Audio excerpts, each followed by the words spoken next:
방송에서 제공하는 투자 정보는 투자 판단에 대한 조언입니다. 방송에서 제공하는 주식의 가치, 가격 상승 및 가격 하락에 대해서는 방송사에서 보장하지 않습니다.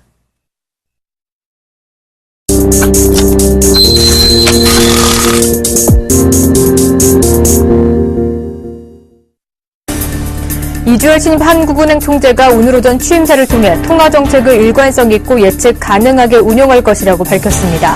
또 김중수 총재 시절의 인사 시스템 등을 염두에 둔 듯 개혁 조치 가운데 부작용이 있는 조치는 곧바로 개선하겠다며 개혁 업그레이드를 예고했습니다.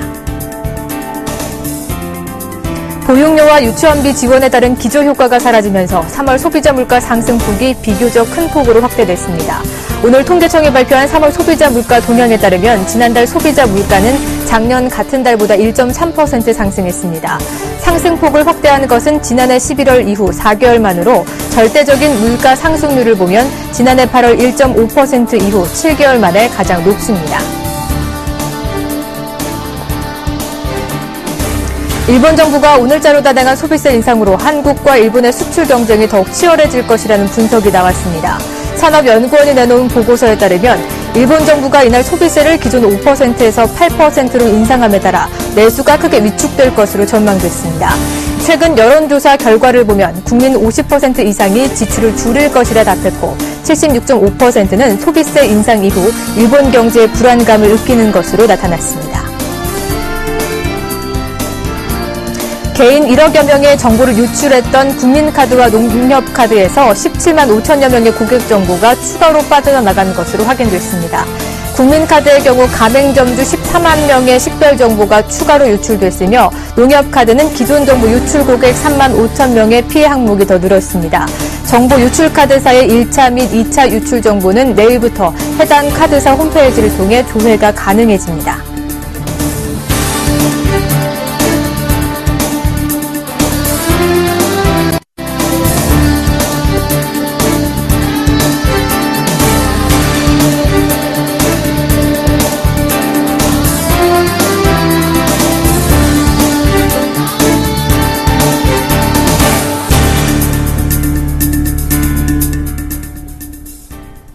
안녕하십니까. 오늘장 내일장의 정혜림입니다. 외국인이 5거래일 만에 팔자세로 돌아서자 하락 출발한 코스피. 오늘 오전장에서는 약보합권에서 움직임 보여줬는데요. 하지만 오늘 오전에 중국 지표가 시장 예상치보다 상회하는 지표 결과가 나옴으로 인해서 외국인이 다시 한번 순매수로 돌아서줬습니다. 그 영향으로 코스피 상승 반전한 채 1980선 위에서 움직이고 있지만 지루한 횡보세 이어나가고 있습니다. 반면에 오늘 코스닥의 움직임이 좋은데요. 1%대 강세 기조 보여주고 있습니다. 서울시가 2018년까지 공공기관의 모든 조명을 LED 조명으로 교체하겠다라는 소식이 LED 관련주들이 선전을 하고 있고요. 그리고 오는 4월에 황사가 우리나라에 들이닥친다는 소식에 의해서 이 황새 미세먼지 관련주도 좋은 흐름 보여주고 있습니다. 반면에 달러원 환율은 앨런의 발언으로 인해서 하락 압력 받고 있는데요. 두 시장 전문가 만나서 보다 자세한 얘기 나눠보도록 하겠습니다. 먼저 대신증권 마켓 전략실의 이경민 연구원 먼저 만나보죠. 안녕하십니까? 네, 안녕하십니까? 네, 4월에도 코스피 상승세가 이어나갈 수 있을지 궁금한데요. 우선 지금 주춤한 모습이네요.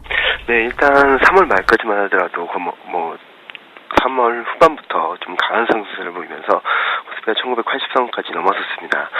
종가 기준으로는 영중 최고치를 경신한 것으로 볼 수 있겠는데요. 4월 주식시장에서는 새로운 가능성, 한계를 좀 동시에 보여주지 않을까라는 생각을 하고 있습니다. 일단 단기적으로는 연일 상승세를 보인 데 따라서 등락을 보일 수는 있겠지만 4월 중순까지는 코스피 안도랠리가 예상되고 있습니다. 그런 이유 중에 하나는 월 초반 유럽의 통화정책에 대한 기대, 그리고 기후 영향에서 벗어난 미국 경제지표의 개선세가 시장에는 긍정적인 영향을 미칠 것으로 보고 있고요. 무엇보다도 4월 중순까지는 중국발 경기 모멘텀의 경제 부양책에 대한 기대감. 그러니까 오늘 경제지표가 좋게 나오긴 했지만 1분기 GDP 성장률이 당초 목표치로 제시했던 7.5%를 하회할 수도 있다는 측면에 있어가지고 경기 부양책 그리고 유동성 공급이라는 그런 정책적인 기대감이 좀 이어질 수 있기 때문에 4월 중순까지는 2,000선을 넘어서 박스권 상단이 2,050까지 돌파 시도 가능하지 않나라는 판단을 하고 있습니다. 다만 상단 2,050에 대한 저항이 만만치 않을 것으로 생각되는데요. 그 이유 중에 하나는 4월 중순부터 지적 수준이 본격화된다는 측면에 있어가지고 실적 불확실성이 다시 불거질 가능성도 있기 때문에 2050선을 넘긴 좀 어렵지 않나. 그러니까 코스피는 아마 3월달 코스피는 2050선을 종료 지지선으로 삼아서 1950선을 종료 지지선으로 삼고 2050선 돌파 시도하는 그런 흐름으로 전개될 가능성이 높다고 보고 있습니다. 네, 실적 시즌이 발목을 잡을 수도 있겠지만 랠리는 이어진다라는 말씀까지 주셨습니다.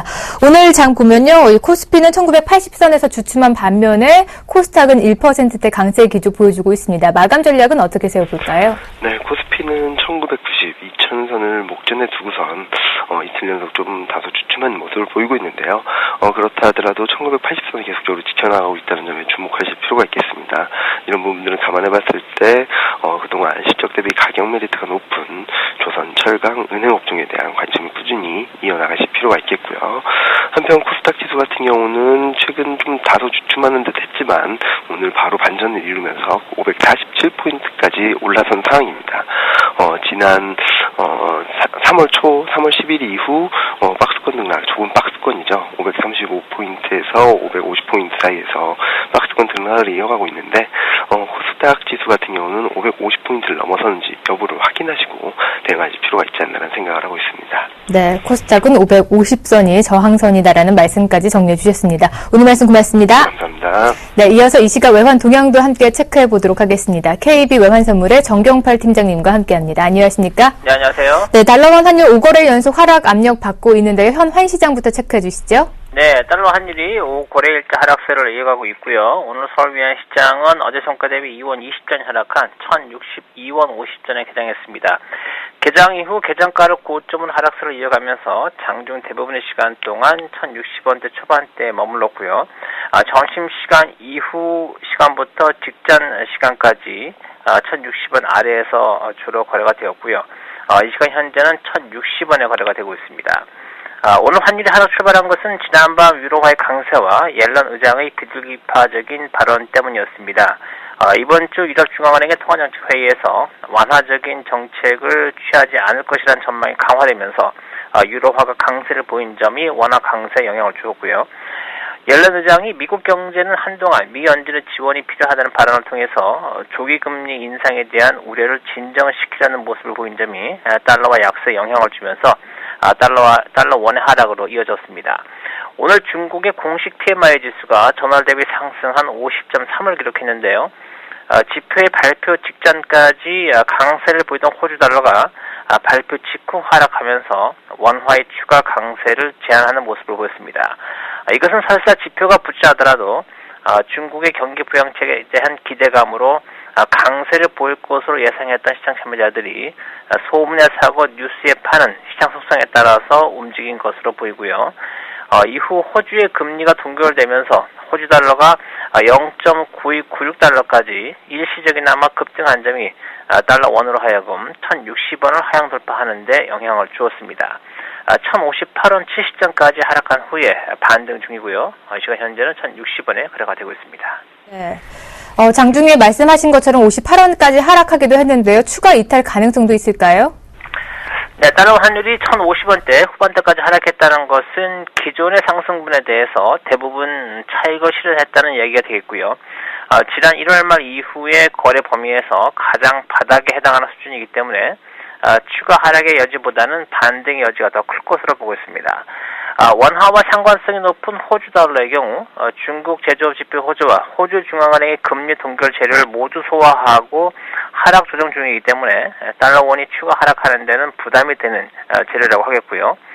오늘 저녁에 발표되는 미국의 3월 제조업 지표가 전월 대비 상승이 예상되는 부분은 위험 선호대 상승보다는 미 연준의 테이퍼링 지속 강화로 해석될 가능성이 높다고 볼 때 달러화가 주요 상대 통화 대비 반등할 여지가 더 크다고 보고 있습니다.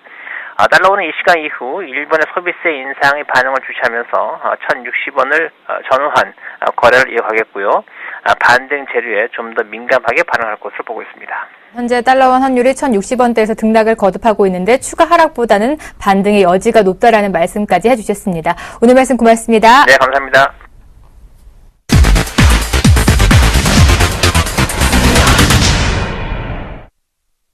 네, 오늘 장에서 떠오르고 있는 이슈들 정리해보고요. 마감 전략까지 세워드리도록 하겠습니다. 오늘도 IM투자증권의 김동섭 이사님 자리해주셨습니다.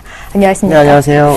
네, 오늘은 옐런 얘기부터 해봐야 될 것 같습니다. 지난번 한 2주 전이죠. 옐런이 6개월 후 금리 인상 발언으로 시장에 큰 충격을 줬습니다. 하지만 이번 연설에서는 다시 비둘기 옷으로 갈아입었어요. 이렇게 스탠스가 변한 이유는 어디에 있나요?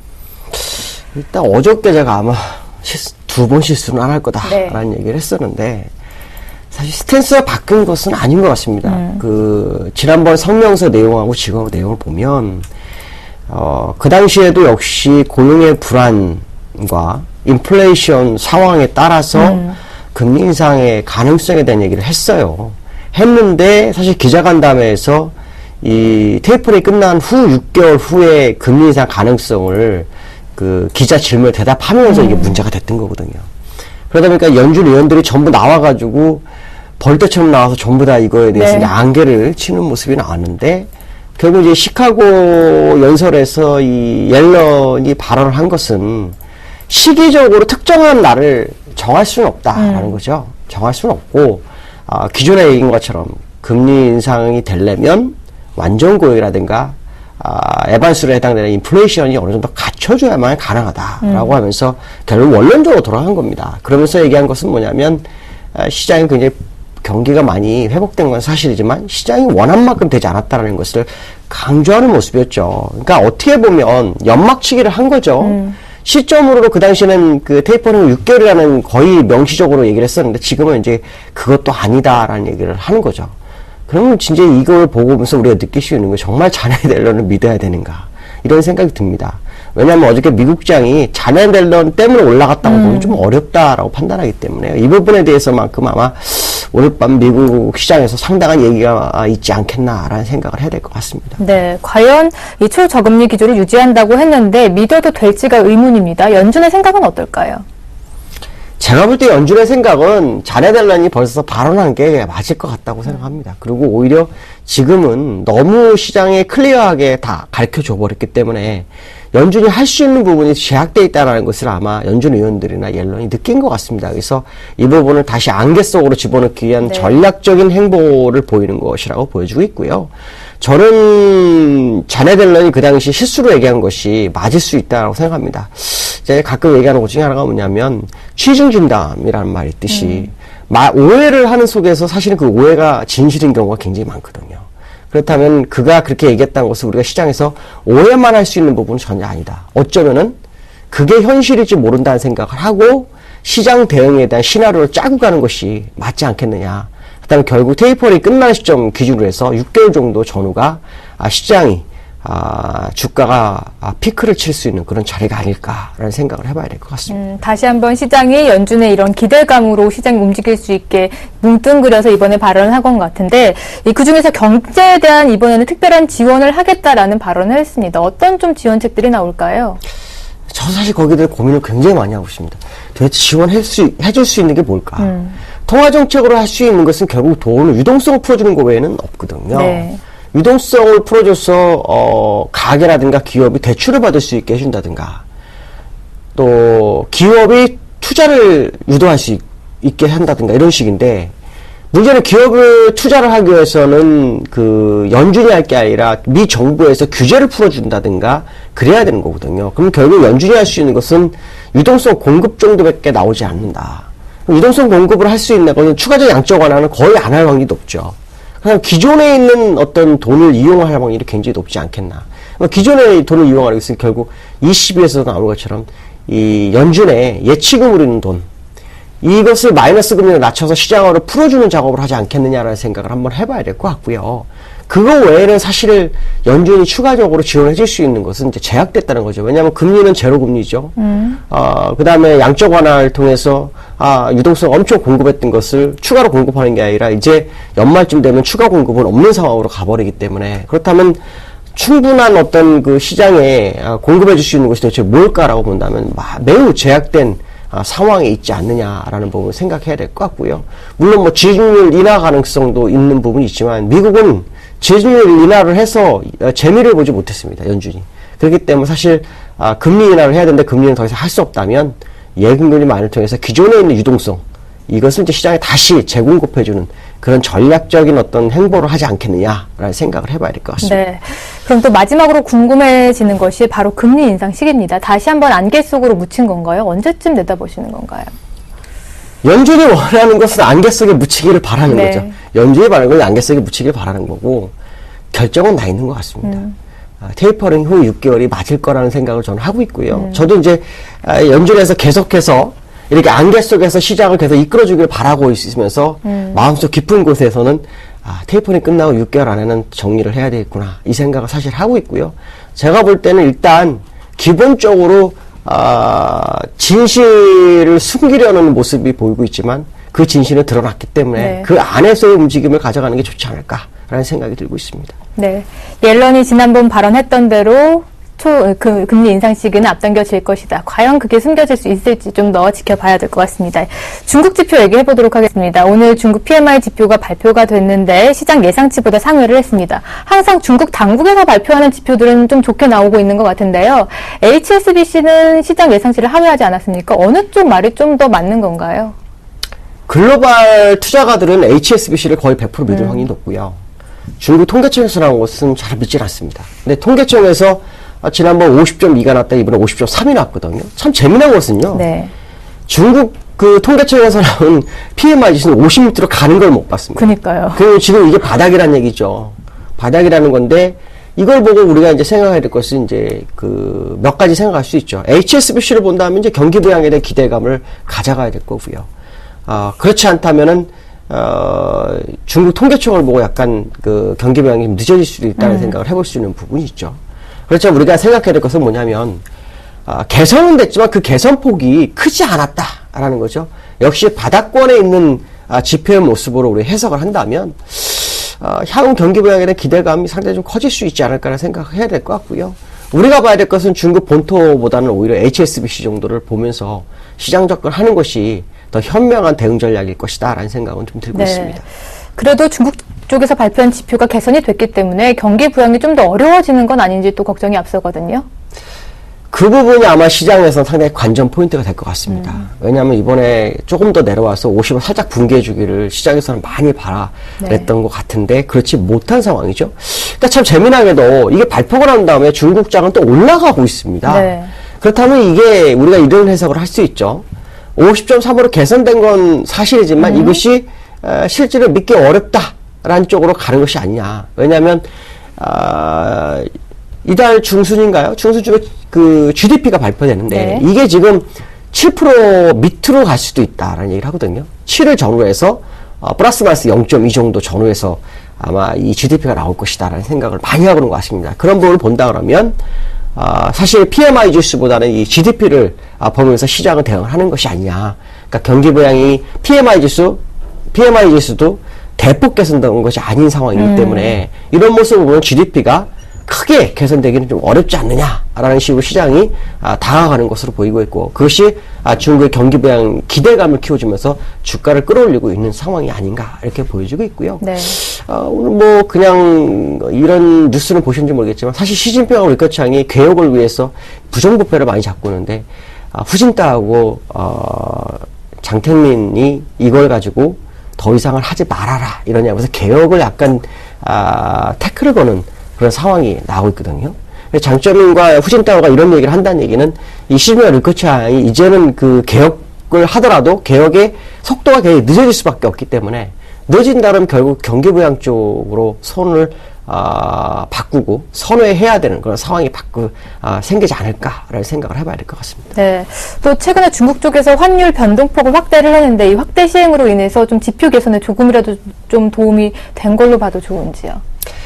환율이 위안화 약세를 줌으로 인해서 수출 기업이 살아나는 건 사실이지만 1분기 GDP를 바꿀 만큼의 시간은 없었다. 그러니까 제가 볼 때는 1분기는 3월 말로 끝나는데 실제로 3월 초중반이 지나가면서부터 이 환율 위안화가 힘을 발휘했기 때문에요. 네. 그것이 GDP에 상당한 영향을 주기엔 좀 어렵지 않겠느냐라는 생각을 해봐야 될 것 같고요. 정말 GDP 영향을 준다면 2분기 전후가 되지 않겠느냐는 생각을 해봐야 될 것 같습니다. 다만 위안화 약세가 최소한 한 2달은 더 가야만이 그 효과를 볼 것이다 라는 생각을 해야 될 것 같습니다. 네, 다음 분기 지표를 좀 더 확인해 봐야 될 것 같습니다. 이제 국내 시장 얘기해 보도록 하겠습니다. 이렇게 앨런이 비둘기파적인 발언으로 향해서 미 증시는 환호했는데 미 증시 상승한 폭만큼 국내 증시는 따라가주지 못하는 모습 보여주고 있어요. 외국인도 들어와줬는데 아무래도 기관이 4거래를 연속해서 매도하고 있거든요. 기관이 발목을 잡고 있는 건가요? 수급 쪽을 보면 지금 기관이 문제가 된다고 보고 있습니다. 지금 외국인들은 이 북한발 리스크가 터졌는데도 불구하고 계속 매수를 하고 있습니다. 환율도 오늘도 거의 뭐 5원 이상 내려오는 모습이었죠. 1060원의 일시적 붕괴가 지금 이루어지고 있는 모습인데, 이 모습을 본다면, 수급 쪽을 본다면 기관이 솔직히 말하면 우리나라 시장으로 역적이 되고 있는 상황이죠. 네. 왜냐하면 외국인이 선물을 5,300억을 사고 있는데 기관이 4,100억을 팔고 있으니까 실질적인 수급으로 보면 기관과 외인이 시장에서 싸우고 있는 그런 상황인데요. 제가 이제 항상 시장에서 가장 싫어하는 것 중에 하나가 뭐냐면 이 옵션 만기입니다. 네. 다음 주가 만기가 되다 보니까 벌써 만기권에 들어가는 느낌이 지금 보입니다. 왜냐하면 이 옵션에서의 그 매도, 콜 매도는 이제 밑에 쪽으로 이익을 나는 거고요. 풋 매도는 위쪽으로 이익이 나는 건데, 콜 매도 기관이 상당히 누적이 되어 있습니다. 그래서 선물 지수로 코스피 200 지수로 258에서 260 사이, 그 위로는 거의 뭐 매도 상황이거든요. 이런 모습을 본다면 지금 왜 기관들이 꼭 이렇게 아주 중요한 시점에 네. 글로벌이 경기 부양을 할 가능성이 높아지는 시점, 22도 경기 부양할 가능성이 높아지고 있는 시점, 또 외국인들 시장의 기관에서 시장을 도와주고 있는데도 불구하고 왜 이렇게 할까에 대한 궁금증은 상당히 있습니다. 근데 아마도 제가 볼 때는 박스권 롱숏 펀드에 아마 이번에 옵션 만기를 겨냥한 모습이 아닌가. 그러다가 쇼커버링을 당하면 손실이 아주 커지는 경향이 있거든요. 근데 제가 아마 지난번에 이런 얘기를 했을 겁니다. 외국인들이 선물로 그 상당히 누적을 많이 가져갈 수 있습니다라는 얘기를 했었는데요. 지금 외국인들의 선물 누적을 보면 벌써 14,000개가 넘어가기 시작했습니다. 야간권 지금 체킹이 안 됐거든요. 야간에도 보통 1,000개에서 1,800개 사는 경우가 지금 며칠 있었습니다. 이런 모습 본다면 지금 외국인들은 상방 배팅이 굉장히 강해지고 있는 모습입니다. 지금 14,800개죠. 그렇다 이런 모습을 본다면 지금 기관들의 매도는 뭔가 잘못된 것이 아닐까라고 봐야 될 것 같고요. 일시적으로 우리나라 한국은행에서 어떤 통화 완화 기조, 오늘 이주열 신임 총재가 이제 취임식하면서 그런 얘기했거든요. 통화 정책을 시장 예측할 수 있는 선에서 하겠다. 네. 정부를 돕겠다. 이런 얘기를 했거든요. 이런 걸 본다 그러면 기관들의 판단은 단기성 판단이 아닐까. 다가온 옵션 만기를 겨냥한 그런 모습이 아닐까. 이런 생각이 좀 들고 있습니다. 그렇다면 기관의 매도세는 언제쯤 진정이 될까요? 만기까지 계속 이어질까요? 이 롱숏펀드의 특징은 뭐냐면 상승하는 종목에서 시장을 이끌어가고 하락하는 종목 분모에 겹쳐서 이익을 내는 그런 구조거든요. 이런 구조다 보니까 사실은 이 박스권장을 원하고 있죠. 그러니까 사실 기관들이 되돌아 올라가면 지금 좀 되돌아오는 게 가장 좋습니다. 네. 근데 만약에 박스권 2050을 외국인들이 무리하게 끌어올리면서 힘을 내기 시작하면 그때 기관들은 다적던 게 지붕 쳐다본다고 딱 그 상황이 나올 수 있는 상황이거든요. 그래서 제가 볼 때는 2,000원이 약간 넘어가면서부터 외국 기관들의 어떤 기관 가능성을 한번 열어두고 보시는 게 좋지 않을까 이렇게 판단이 쓰고 있습니다. 네, 매도하던 기관은 2,000선 부근에서 되돌아오지 않을까라는 전망까지 해주셨습니다. 오늘 얘기는 여기까지 들어보도록 하겠습니다. 오늘 말씀 고맙습니다. 네, 감사합니다.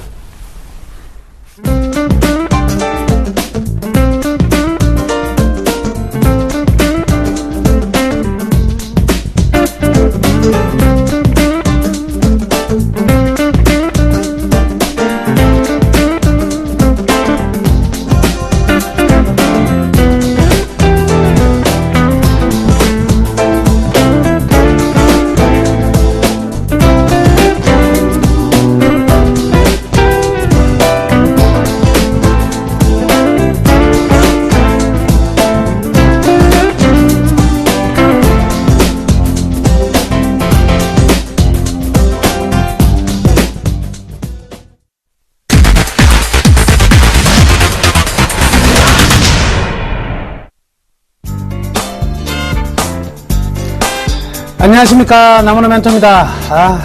시간이 자꾸 흘러가긴 했는데 오늘 하루 종목들의 변화가 별로 없죠.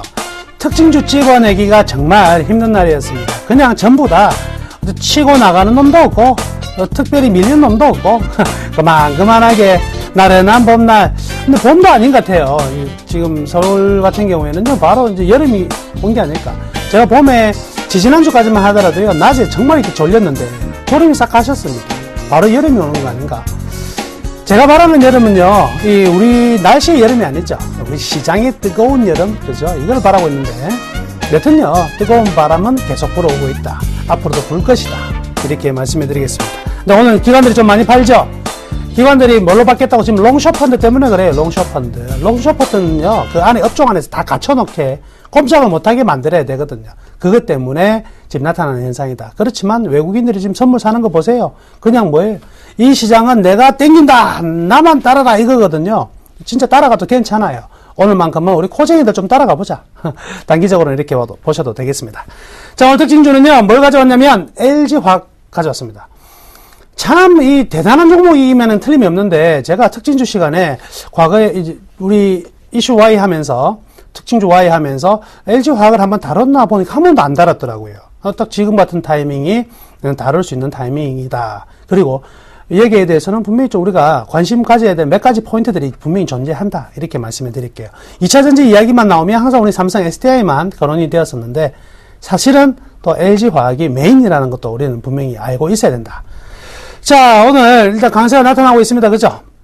3%대 강세가 나타나면서 지금 흐름이 굉장히 양호해지고 있는 모습인데, 일단 내용을 보니까요, 2분기에 실적이 굉장히 성장할 것으로 기대가 된다. 1분기 실적은요, 그냥 컨센서스, 시장의 전문가들이 예측하고 있는 선에서 부합하는 정도로 나올 것으로 보고, 시장의 어닝 서프라이즈가 나타나는 것은 2분기에 분명히 어닝 서프라이즈가 나타나지 않을까, 여기에 대한 기대감들이 먼저 있습니다. 또 하나가, 또 IT 사업부에 대한 평가가, 재평가가 이루어져야 된다. 이 IT 사업부 굉장히 좋은 실적을 내고 있음에도 불구하고 LG화학이라는 이 화학 쪽으로만 접근하다 보니까 이 부분에 대한 가치평가가 제대로 이루어지고 있지 않다는 쪽에 리포트가 나왔고요. 그에 따라서 이제 부각되고 있는 부분이 있지 않나. 두 가지가 동시에 만족되면서 오늘 같은 경우에는 올라가고 있다. 이렇게 봐야 되겠습니다. 재밌는 사실은 이 수급적인 부분인데요.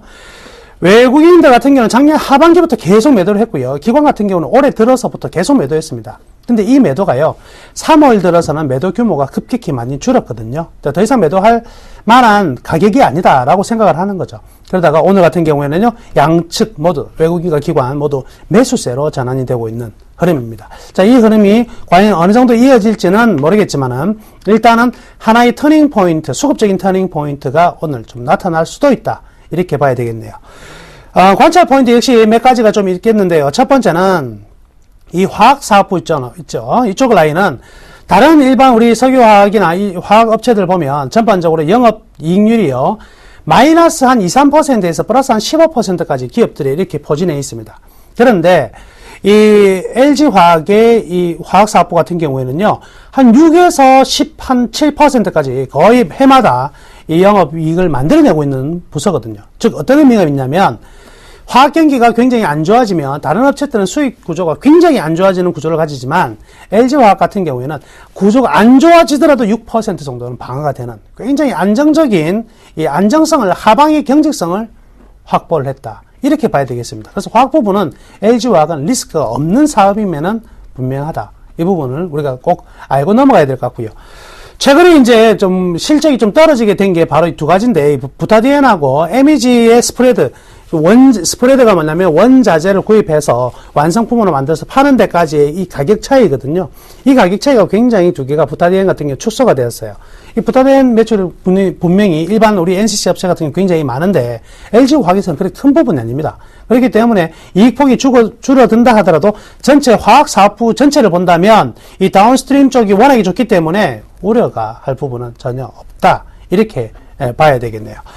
자, 그리고 또 하나 이제 기대치가 이제 LG 디스플레이가 최근에 주가가 많이 올라가고 LG 이노텍도 많이 올라가고 있죠. 그 이유는요, 이 애플향 매출이 증가되고 점유율이 올라가고 그로부터 발생하는 이익이 커지고, 또 하나가요, 시장의 전반적인 우리 글로벌 시장에서의 LCD 판넬 가격 같은 경우에도 이제 안정화 단계에 접어들었어요.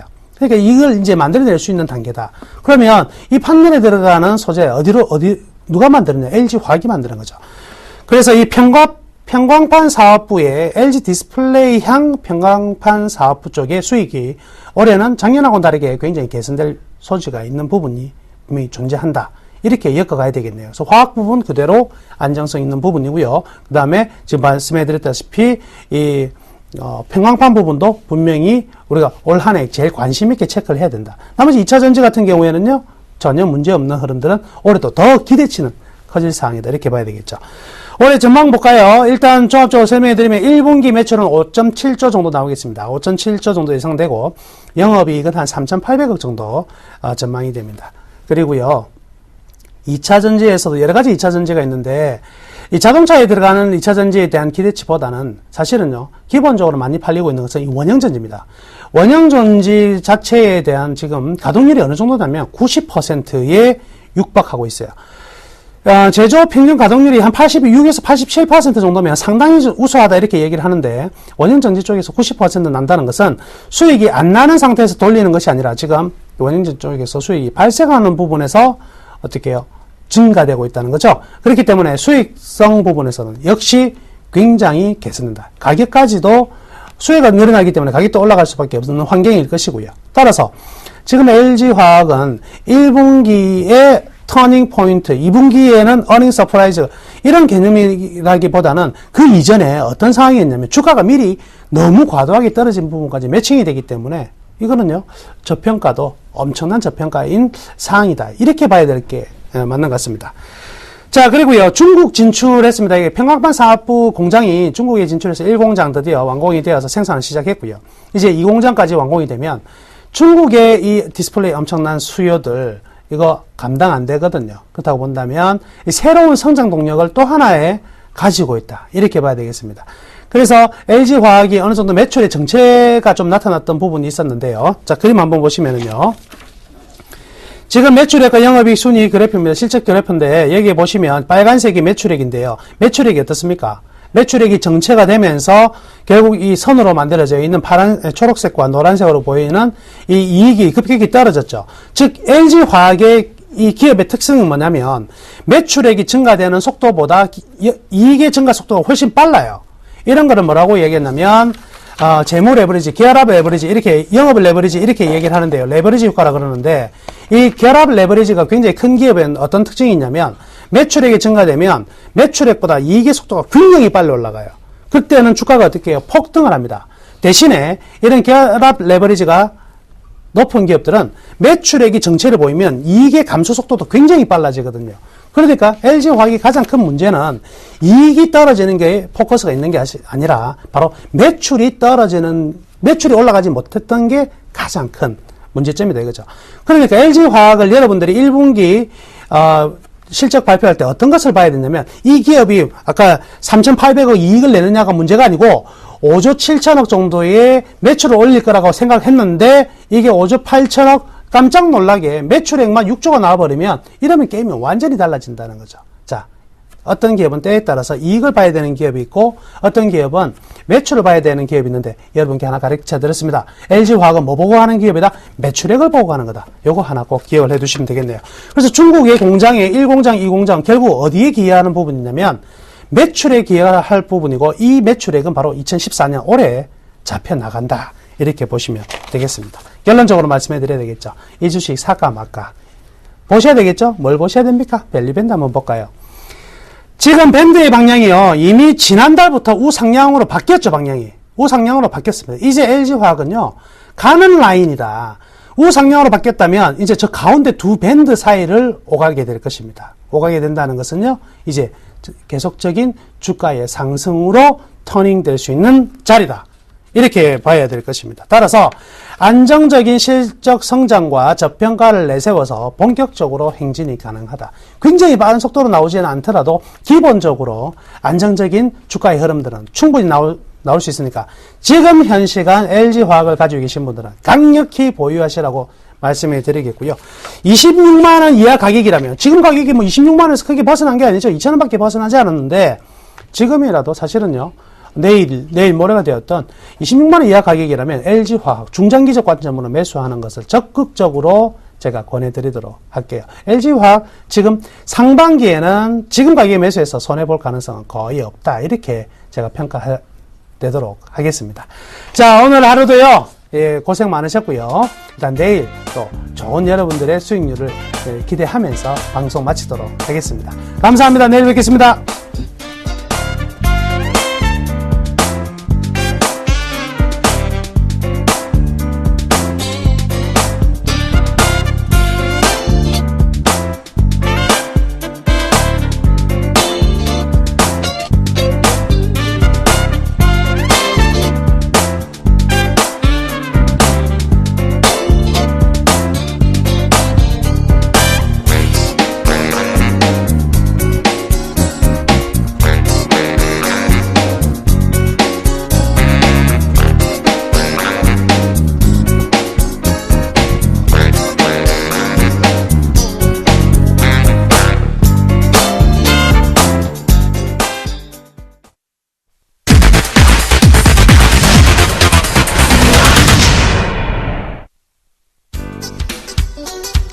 안녕하십니까, 김현준 멘토입니다. 네, 제가 오늘 세 종목을 정리가 아니고요, 두 종목은 정리하고요, 한 종목은 목표가 상향을 시키겠습니다. 조금 이따가 끝까지 보시면 되겠죠. 집중을 하시면 되는 시간이 오늘 시간이 아닌가라는 판단입니다. 잘 보시면 될 것 같고요. 자, 시장이요, 다시 잘 올라갑니다. 1989포인트 상황 보여집니다. 0.17% 정도 상승을 가지고 옵니다. 자, 오전에 이런 말씀을 드렸습니다. 오늘 휴일이에요. 잠깐 쉬어가는 겁니다. 그렇죠, 다시 올라왔죠? 걱정하지 마십시오. 외국인들은요, 절대로 지금 상황에서 흔들리지 않고 있습니다. 자, 일본의 소비세 인상 부분, 확실하게 외인들이 국내 시장으로 유입될 수 있는 그런 포인트로 딱 보입니다. 그래서요, 외인들은요, 조금 더 매수를 유지할 것 같죠. 일본에 대한 그 소비세 인상 부분이 있기 때문에 17년 만이죠? 재미가 없어요, 일본 시장. 그래서 오히려 국내 시장, 이제 아시아는 당분간은 한국이다라는 판단이 됩니다. 그래서 그 포인트 맞추시고서 대응을 하시면 좋지 않을까 좀 말씀을 드리겠습니다. 자, 저는요, 공개 방송은 금요일날 하고요, 지금 이 시간에는 상담도 같이 해드리고 있죠. 013-3366번에 011-0번입니다. 추천주들이 너무 많이 잘 가가지고요, 기분이 좋습니다. 자, KG 인시스도 다시 올라가고 있죠. 여러분, 저만 따라오세요. 돈 벌어드릴 테니까 천천히 조금씩 매수하시면 될 것 같습니다. 자, 바로 좀 보겠습니다. 종목 오늘 수급 100점주 살펴보겠습니다. 자, 빨리 볼까요? CJ, SK, 한국전력, 서울반도체, ENM, CJ ENM인데요. ENM만 적혀있네요. 죄송합니다. 제가 잘못 드렸어요. 보겠습니다. 자, 먼저 조금 살펴보겠습니다. CJ 제일제당이에요. 오늘 좀 빨리 볼게요. 제가 AS 해야 돼가지고요. 자, 오늘 2.4% 정도 상승을 해주고 있습니다. 자, 바닥에서 치고 올라가는 흐름 굉장히 좋아요. 튀어 올라갔습니다. 자, 그런데요, CJ 제일제당은 수급은 좋아요. 이것만 보여드릴게요. 제가 차트를 보시고서 말씀드려볼게요. 최근에 추세 어떻게 되고 있죠? 밀렸다가 다시 상승 쪽으로 분위기 전환 나왔습니다. 이거 좋다 말씀드리죠? 자, 그러면 이제 이 상승 그래프에서 뭘 봐야 되죠? 바닥이랑 고점을 잡아야 됩니다. 자, 바닥 여기서부터 올라갔죠? 그렇죠? 여기서부터 올라갑니다. 그럼 여기가 어느 정도는 바닥 라인에 대한 인식으로서 반등을 주는 포인트 구간이 되겠습니다. 그렇죠? 네. 그리고 여기서 어떻게 한다고 했죠? 제가 평행하게 100% 정확하지는 않습니다. 그렇지만 어느 정도 맞아 떨어진다 말씀드립니다. 요 정도 포인트가 잡히는데 제가 뭐라 말씀드렸죠? 요 정도 이 고점을 라인에 치고 올라갈 때 오버슈팅한 구간이다 말씀드려요. 자, 지금은 어떤 구간이죠? 약간 슈팅한 구간이 있어요. 그래서 조금은 주의가 필요할 수도 있는 구간으로 좀 보이기도 합니다. 그래서 매수를 따라가기에는 리스크가 있다. 그래서 조금 주의를 요한다 말씀을 드려볼게요. 빨리 넘어갈게요. 자, 그 다음 SK하이닉스 빼놓을 수가 없겠죠? 수급도 좋았기 때문에 오늘 상승 추세 보여주고 있는데요. 이 SK하이닉스가 한번 크게 밀릴 때마다 반등을 줍니다. 자, 다음 또 어디까지 갈까요? 그냥 현재 값에서 괜찮은데요. 39,000원에서 4만원 감은 또 정리하셔야 돼요. 제가 이때 계속 39,000원, 4만원대 정리해라 말씀드렸잖아요. 그리고 얼마? 한 36,000원 정도 오면 정말 좋겠다 말씀드렸는데 왔었죠? 지금 반등을 주고 있습니다. 그렇죠? 다음 목표가 얼마요? 39,000원입니다. 개인적인 판단에 맡기겠지만 그 포인트에는 정리를 하는 게 맞지 않을까 좀 판단이 들고 있고요. 만약에요, 지금 여기 지켜줬는데 36,000원 아래를 깨지고 내려가 버린다. 35,500원까지 내려와 버린다. 그때는 정말 빠르게 정리하셔야 됩니다. 아셨죠? 그 포인트만 말씀을 드립니다. 그 다음에 한국전력 볼게요. 자, 수급이 좋아졌습니다. 자, 한국전력. 굉장히 SK하이닉스랑 비슷한 차트 흐름이고, 한국전력 비슷하고, 뭐 또, 이따가 제가 말씀드릴 종목도 굉장히 비슷한 차트인데, 요렇게 밀렸다가 올라가는 그래프들 있죠, 요렇게. 그래서 바닥이 요렇게 잡히는 그래프들 있죠, 어느 정도씩. 그럼 이게, 여기가 진짜 바닥 포인트로서 반등을 주는 흐름이 나오거든요. 지금 여기 어떤 흐름인가요? 바닥이잖아요. 그래서 어떻게 상승 쪽으로 전환이 계속 나올 가능성이 높습니다. 자, 오늘 수급 좋았단 말이에요. 대형주 보실 분들, 연말까지 뭐 사고 팔기 귀찮아 하실 분들, 한국전력 보시면 돼요. 네. 실적이 좋으니까 그만큼 좋은 흐름 이어가지 않을까라는 판단입니다.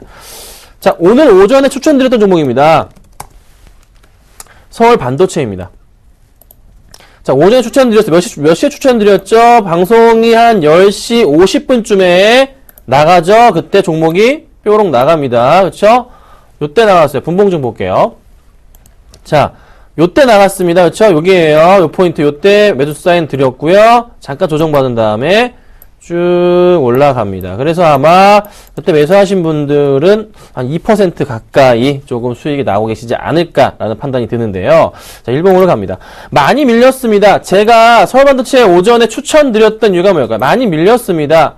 기다렸던 바닥 나왔기 때문에 추천드렸던 거고 잘 맞아 떨어졌습니다. 좀 더 상승적으로 분위기 전환 가능하다는 판단입니다. 왜 그렇죠?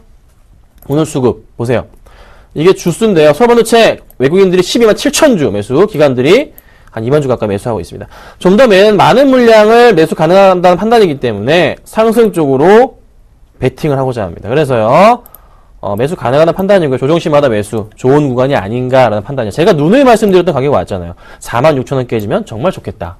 왔다가 어떻게 됐습니까? 바로 가잖아요. 여러분, 방송 잘 보세요. 네, 이 방송 놓치시면 안 됩니다. 제가 진짜 거짓말 하나 안 보태고 계속 수익 내드립니다. 알고 계시죠? 펀드 형식으로 계속 수익 난 거, 안 좋은 거 팔아치우면서 수익 내고 있는 거 아시죠? 기억하셔야 돼요. 채널 돌리지 마세요. 다른 것도 보지 마세요. 서울경제만 보세요. 이 시간에는. 아셨죠?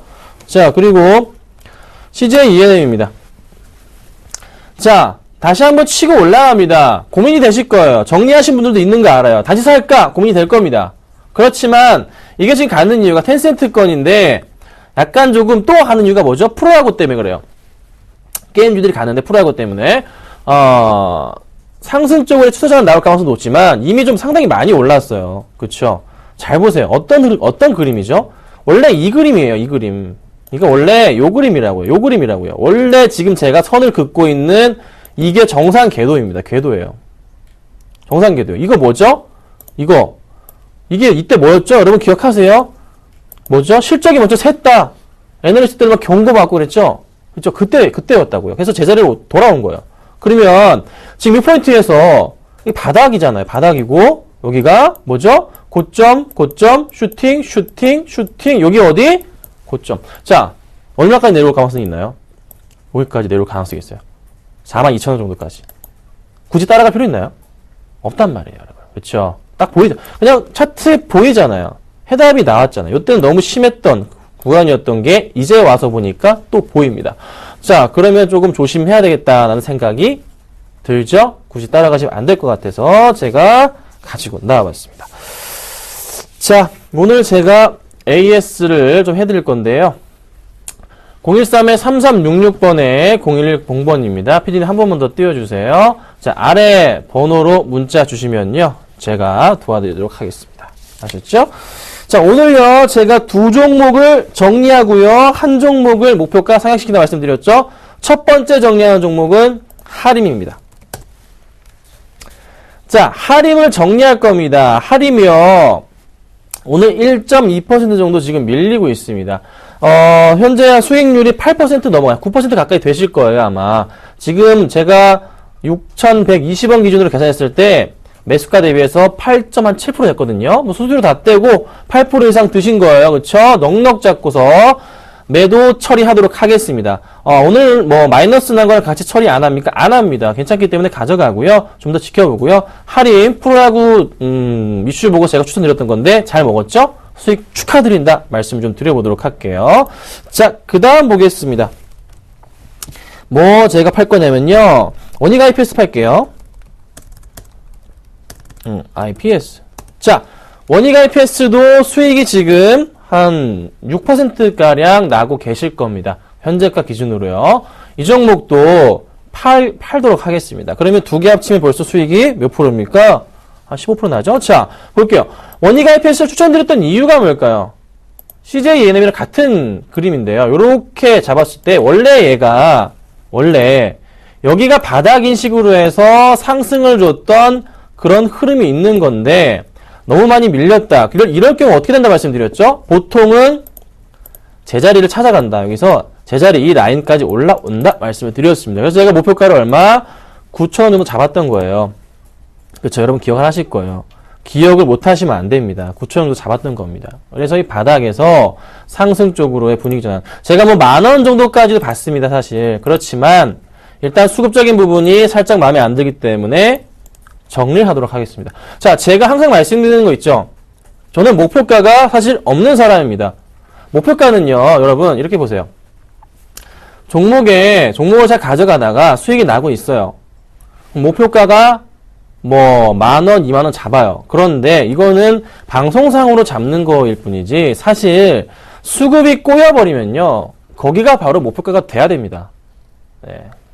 그런데, 다른 종목 전문가들 그 목표가 높게 잡고 기다리고 하는 거 그건 아닌 것 같아요. 그래서 목표가 1.5% 가긴 했고 좀 빠지긴 했지만 그래도 지금 현재 구간 5% 이상 먹었잖아요. 깔끔하게 차익 실현, 이익 실현 해버립니다. 그렇죠? 할인 같이 쳐버리고요. 15% 합쳐 15%인데요. 두 종목이니까 합쳐서 7.5% 정도 수익 실현 하자고요. 네, 20% 비중으로 샀는데 15%, 7% 먹었습니다. 잘 먹었죠? 그렇죠? 네, 또 먹으면 돼요. 자, 그리고 이 종목 여러분들 가장 이제 많이 물려 계신 거예요. 자, 대우조선해양입니다. 제가 그렇게 말하던 목표가 얼마였죠? 32,500원까지 왔는데요. 목표가를 상향시키도록 하겠습니다. 자, 여러분 제가 이거 어떻게 말씀드렸죠? 차트 보세요. 기억을 하셔야 됩니다. 진짜 기억 못하면은 여러분 제가 좀 미워할 거예요. 이 바닥 말씀드렸죠? 그렇죠. 기억을 하셔야 돼요. 위에 고점 라인입니다. 고점 포인트. 그냥 여러분 진짜 기억하시, 제가 뭐 차트 어렵게 그리나요? 아니잖아요. 세부적인 거 아니에요. 여러분 보기 쉽게 만들어서 갖고 왔잖아요. 또 여러분들 아시는 거고. 요렇게 바닥 잡고, 그 다음에 이거 어떻게 평행하게 긋는다 말씀드리고, 요렇게 올립니다. 그렇죠? 그럼 여기가, 요 포인트 자체는 어느 정도? 여기가 고점 영역에 대한 포인트로 인식이 되는 구간이죠. 맞죠? 여기는 바닥 인식이 되는 구간입니다. 서서히 내려가고 있는 흐름이 나오잖아요. 근데 이 라인을 크게 깨고 내려가서 반등이 나올 때, 다시 이 라인까지는, 여기죠? 이 라인까지, 요 포인트 정도까지는 상승이 나온단 말이에요, 여러분. 그래서 제가 추천을 얼마 드렸고, 그때 종가 기준으로 31,000원에 이날 종가로 매수산이 나갔습니다. 여러분 기억하시죠? 이날 맞을 거예요. 3월 17일이 맞는 걸로 제가 알고 있는데요. 어쨌든 나갔습니다. 자, 그리고 목표가를 제가 32,500원 분명히 뚫고 올라갈 거다. 기억하시죠? 말씀드렸습니다. 정확하게 도달했죠? 자, 더 갈 수 있다는 판단에 목표가를 상향합니다. 얼마로 올리냐면요. 34,000원까지 지금 5% 이상 수익 중인데요. 34,000원까지 올리겠습니다. 조금 더 상승폭, 약간 쉬어갈지언정 도달은 가능한 판단이기 때문에 목표가 상향합니다. 들고 계신 분들 뭐 정리하셨다면은 그냥 정리하시고요. 정리하셔도 괜찮아요. 수익 5% 이상 났으니까. 하지만 저는 더 가져가겠습니다. 방송에서 더 가져갈 거고요. 더 먹도록 할게요. 그리고 하나 더 좀 봐드릴게요. KG 이니시스에게 빼놓을 수가 없어요. 자, 제가 KG 이니시스 매수를 더 해서요. 2배로 늘렸죠. 10%가 아니라 바닥에서 또 10% 더 잡았습니다. 20% 됐어요. 그래서 평균 단가가 17,900원이 됐습니다. 그쵸? 17,900원이에요.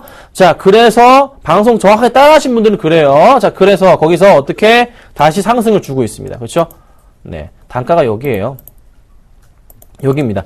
자, 오늘 살짝 거의 갈 뻔했는데 갈 수 있을까요? 갑니다. 오늘 기간 수급 들어옵니다. 상승 쪽으로 분위기 전환 나올 겁니다. 걱정하지 마시고 가져가십시오. 저만 믿고 따라오시면 여러분, 네, 부자 되실 겁니다. 아셨죠? 제가 근데 대신에 뭐요? 10%씩만 사셔라. 얘는 예외였지만 10%. 그래서 계속 수익을 내고 있다는 거 명심하시고 또 명심하셔야 됩니다. 아시겠죠? 제발 좀 부탁드릴게요. 자, 그리고 또 볼 거 있나요? 뭐 한전기술이나 그 다음에 뭐 삼성테크인이나 삼성전기 같은 경우는 갖고 갑니다. 네, 아직 괜찮고 3천리 자전거도 소폭 마이너스긴 한데요. 크게 문제는 없다는 판단입니다. 3천리 자전거까지 잠깐 봐드릴까요? 오늘 추천주 있어요. 없는 것처럼 얘기하네요, 제가. 잠시만요. 3천리. 자, 제가 3천리 적고 있어요. 죄송합니다. 네, 3천리 자전거입니다.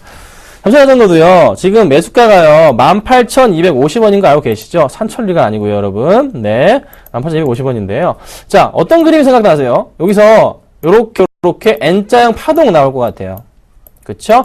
이거 본 건가, 제가? 아니죠. 더 큰 그림으로 봤을 때, 여기서 바닥에서 치고 올라가는 포인트, 요런 그림에서 얘는 올라갈 수가 있다. 그쵸? 여기 본 겁니다.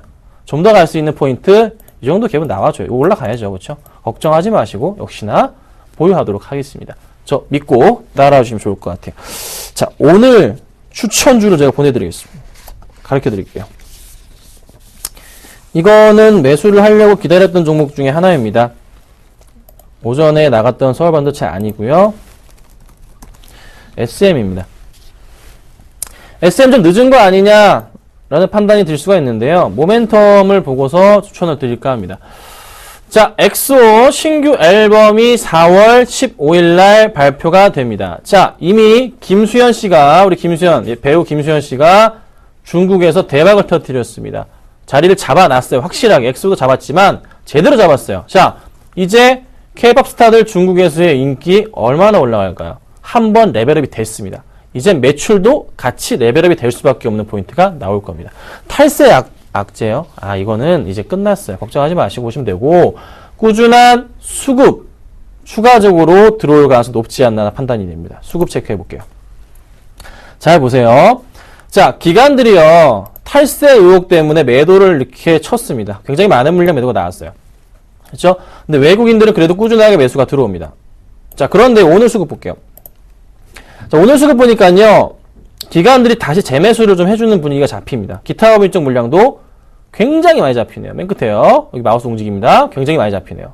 외인들이 소폭 팔고 나가지만 중요하지 않다 판단되는 게, 분명한 것은 차트적인 흐름으로 볼 때 제가 요 포인트 좋다 항상 말씀드려요. SM은 여기 포인트, 요렇게 갑자기 빠질 때 좋다. 61선 깨고 내려갔다 올라갈 때 좋다 말씀드립니다.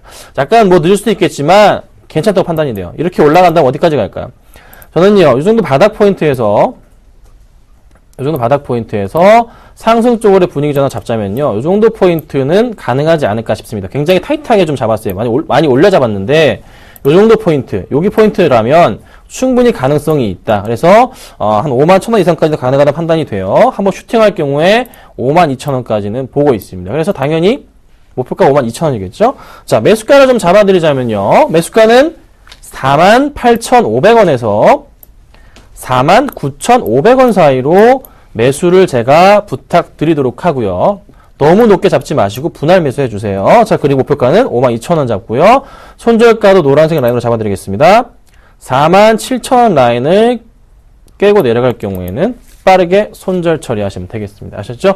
자, SM 같은 경우는 엑소 출시 효과 따 한번 보고요. 제가 프로야구 본다고 할인 추천드렸죠? 이번엔 엑소 앨범 한번 기다려보도록 하겠습니다. SM이었고요. 내일 이 시간에 뵙도록 하겠습니다. 감사합니다.